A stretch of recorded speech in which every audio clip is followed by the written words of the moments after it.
The restaurant buzzed with energy. Laughter, the clinking of glasses, and the soft hum of background music filled the air. Golden garlands hung from the ceiling, casting a warm light on the long dining table where I sat with my colleagues celebrating. This evening was supposed to be special, my evening. For the past 5 years, I had poured my soul into this company, often staying late to tackle problems no one else wanted to deal with and helping junior staff. Even though it wasn't part of my job description. My boss Richard had been hinting for months that I was next in line for the senior manager position, and tonight, at this very party, my promotion was supposed to be announced. I had imagined this moment hundreds of times, the applause, the pride, the recognition. I adjusted the hem of my dark blue dress and looked around the table. My team was in high spirits, celebrating the company's quarterly success. At the head of the table, Richard stood up, tapping a fork against a wine glass to get everyone's attention. The room fell silent and my heart pounded with anticipation.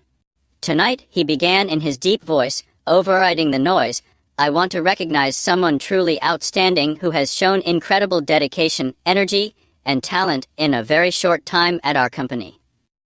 It's rare to find someone who can make such an impact in just 3 months. My smile faltered. 3 months. Richard turned to my colleague Lisa, the newcomer. Lisa, he continued, you have exceeded all our expectations. Your leadership skills, creativity, and problem-solving abilities have impressed us all.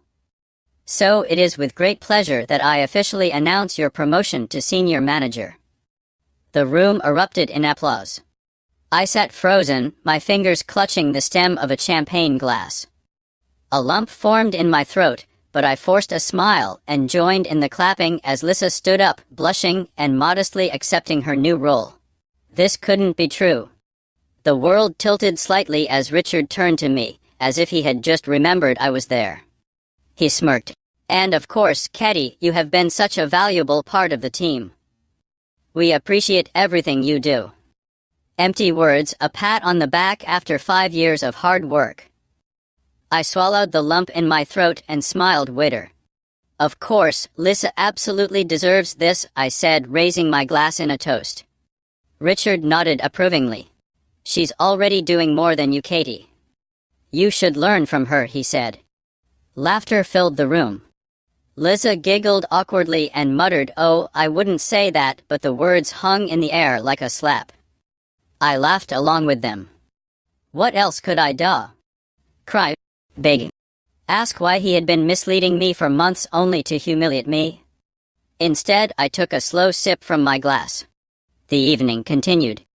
I smiled, chatted, and celebrated, but inside a storm was brewing.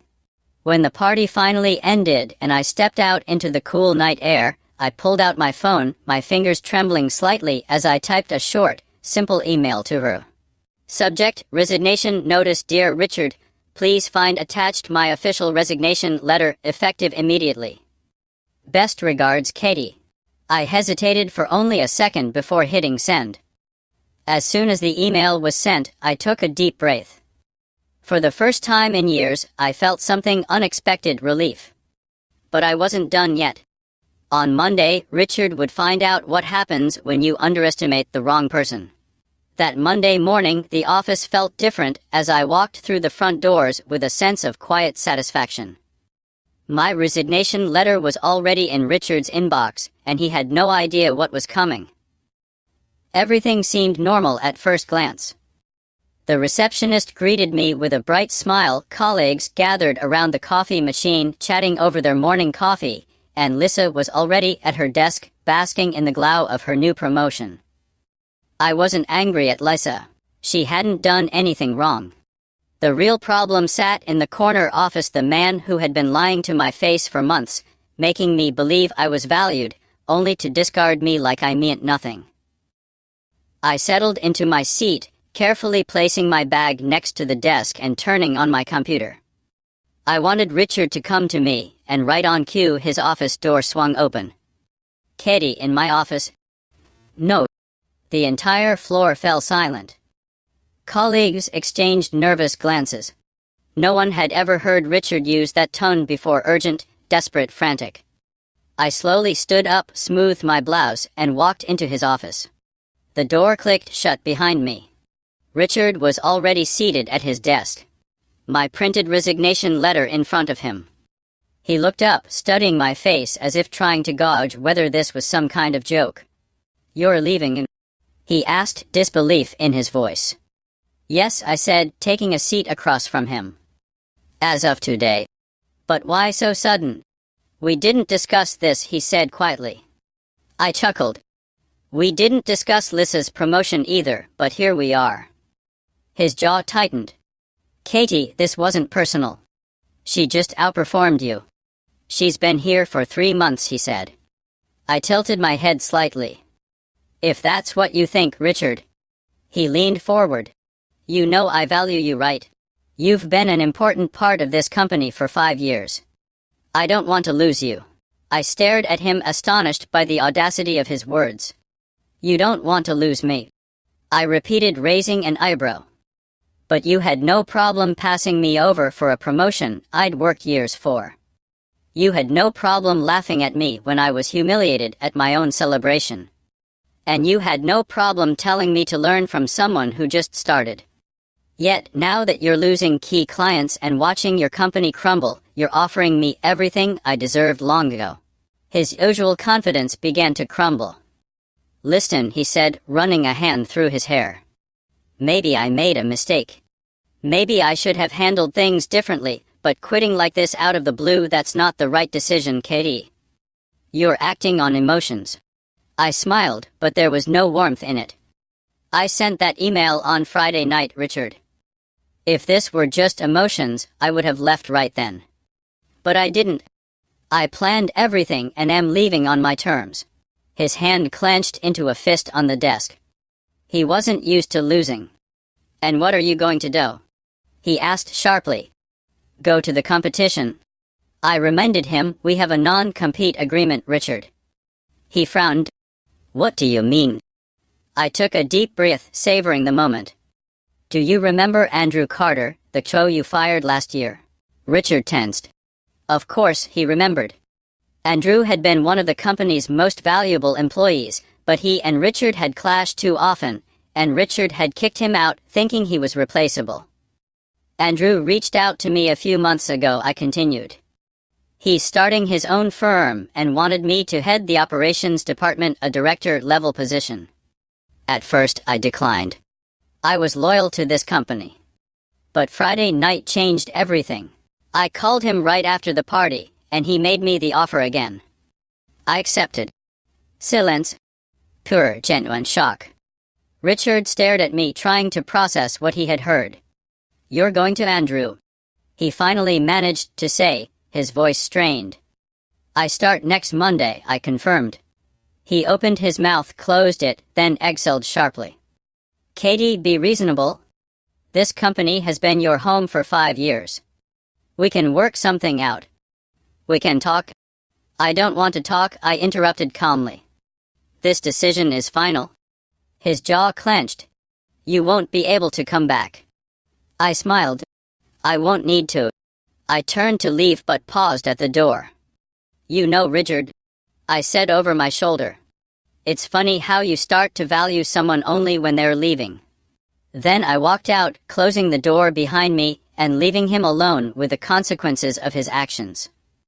It felt amazing. When I left Richard's office, all eyes were on me. The open workspace fell silent. The usual Monday morning chatter was replaced by thick tension. Colleagues didn't even pretend to be working, heads peeked over cubicle walls, and gazes were averted as soon as I caught them. They knew something had happened, and in a few minutes they would find out what. I returned to my desk with an unusual calmness, opened my email, and sent my resignation notice to the entire management team. Subject: official resignation notice. Dear colleagues, I am writing to inform you that I am leaving my position at the company effective today. It has been an unforgettable experience. Best regards, Katie. It was professional but carried an underlying message that was clear. Within seconds, the first whispers spread across the floor, then the second and the third. The fire began to spread. I didn't have to wait long before someone approached me. Katie, is it true? I turned to see Rachel, one of the few people I genuinely trusted in this place. She looked stunned. I nodded slightly, smiling. Yes, it's time to move on. She exhaled sharply, shaking her head. Whoa, just whoa. I understand, but I never thought you'd actually leave. Richard didn't think so either, I muttered. She let out a half laugh, half sigh. Well, he's an idiot. Everyone here knows you deserved that promotion long ago. A few more colleagues began to gather around my desk, pretending to be busy, but clearly eavesdropping. Even Lisa looked up from her desk across the room, her gaze darting between me and Richard's office as if she couldn't decide whether to feel guilty or relieved. I could sense her conflict. She wanted to say something but didn't. And honestly, I didn't care. 10 minutes later, as I was packing my last personal belongings, an urgent meeting invitation from Richard popped up in my inbox. Subject: urgent, let's talk, meeting in 15 minutes in my office. I stared at the email for a long time before sighing. Desperate people do desperate things. I took my time returning to his office. When I entered, the door clicked softly shut behind me. Richard looked different, no arrogance, no smugness. Instead, he seemed like a man who had just realized he made a very big mistake. Katie, he began, leaning forward. Let's talk. You're making a rash decision. I chuckled quietly. Richard, I gave this company 5 years of my life. The only rash decision here is yours. His lips pressed into a thin line. Listen, I admit I handled the promotion situation poorly, but we can fix this. I'm willing to offer you the same as Andrew. I don't even know what he's offering you. What difference does it make? He snapped. We'll figure something out. I can give you a raise, flexibility, maybe even. I raised a hand, interrupting him. You don't understand, do you? Silence. I leaned forward. This was never about the money, Richard. It was about respect. I don't want to stay in a company where my work goes unnoticed until I threaten to leave. I don't want to be offered something only when I'm already halfway out the door. If I wasn't valued before, why should I believe I am now? His jaw tightened. He wasn't used to losing control of a conversation. Katie, be reasonable. You're throwing away a stable position for what? Some startup that might not even survive. I smiled. That startup is led by someone who values my contribution, and I'd rather bet on myself than stay in a place where I'm treated as disposable. I stood up. Goodbye, Richard. Packing my last belongings felt surreal. As I carried the box to the elevator, a few colleagues quietly applauded, small signs of recognition for my quiet victory. Lisa, still sitting at her desk, finally found the courage to stand up and approach me. Katie, I didn't know, she stammered. I raised an eyebrow. Didn't know what? Her mouth opened, then closed. She knew, of course. Maybe she hadn't orchestrated it, but she had capitalized on my loss. It's okay, Lisa, I said without malice. Enjoy your promotion. She flinched, but I was already stepping into the elevator. As the doors closed, I exhaled slowly. It wasn't just an end, it was a beginning. The following Monday, after leaving Richard's office for the last time, I stood in front of an elegant glass building, gazing at my new beginning. Carter & Associates, Andrew's company, was smaller than my old one but full of energy and ambition. Here were people building something new, not just maintaining a machine created by someone else. I stepped inside, feeling a sense of excitement I hadn't felt in years. No more disregard, no more underappreciation, no more Richard. As I rode the elevator to the top floor, I looked at my reflection in the mirrored doors. It looked different, more confident, more alive. This wasn't just a new job, it was freedom. When I entered my new office, a real office with floor-to-ceiling windows and a door that could be closed, I knew I had made the right choice. The morning passed with introductions, meetings, and getting up to speed, but everything felt different from the old place. For starters, people here listened. At the first leadership meeting, Andrew turned to me with a smile. Katie, I want you to lead our new initiative. We're restructuring the operations department, and with your experience, you're the best person for the job. Just like that, no persuasion, no need to prove my worth over and over again. They already knew what I was capable of. I nodded, suppressing the urge to look over my shoulder to check if this was some kind of test. With pleasure, I said. A few new colleagues smiled approvingly. Andrew nodded as if he expected no other answer. That's how it should be. No games, no politics, just respect. The first signs that things were falling apart for Richard came 2 days after I left. My phone buzzed with a message from Rachel. Katie, oh my God, Richard is losing it since you left. Everything is falling apart. He had to call an emergency meeting because no one knows how to handle half of what you did. Turns out, Lisa isn't doing more than you. She doesn't even know what she's doing. I smirked but kept reading. He had overestimated Lisa's abilities and underestimated mine. Another message came in, and get this, 3 clients have already asked about you by name. When they found out you left, they weren't happy. I felt a surge of satisfaction. Richard had taken me for granted for years, and now he was getting the lesson he should have learned long ago. That day, as I reviewed strategic documents in my new office, my assistant popped in. KT, you have a call on line 1. Don and company said they used to work with you and want to discuss moving their account. I blinked. Don and company was one of the largest client companies at my old job. Put them through, I said, keeping my voice steady even as my heart raced. A moment later, I heard the familiar voice of Mark Dawson, the CEO. Katie, he said warmly, I heard you moved to Carter and Associates. Let's talk. I leaned back in my chair, slowly smiling. Of course, Mark. How can I help? Within a week, 3 of the largest clients from my former company reached out to me, all expressing the same dissatisfaction. It's just not the same since you left. We don't feel like we're in good hands anymore. If I was leading operations at Carter and Associates, they were ready to make the switch. And so one by one they did. I didn't have to poach clients, they came to me because they trusted me, not the company where I used to work. And Richard, he was scrambling. Rachel kept feeding me updates. Lisa was drowning, she wasn't ready for the role. She heard Richard yelling at managers behind closed doors that very morning. The board was furious about the loss of clients and investors were unhappy, pressuring Richard to fix things fast. I could only imagine his face, the panic, the regret. And the best part.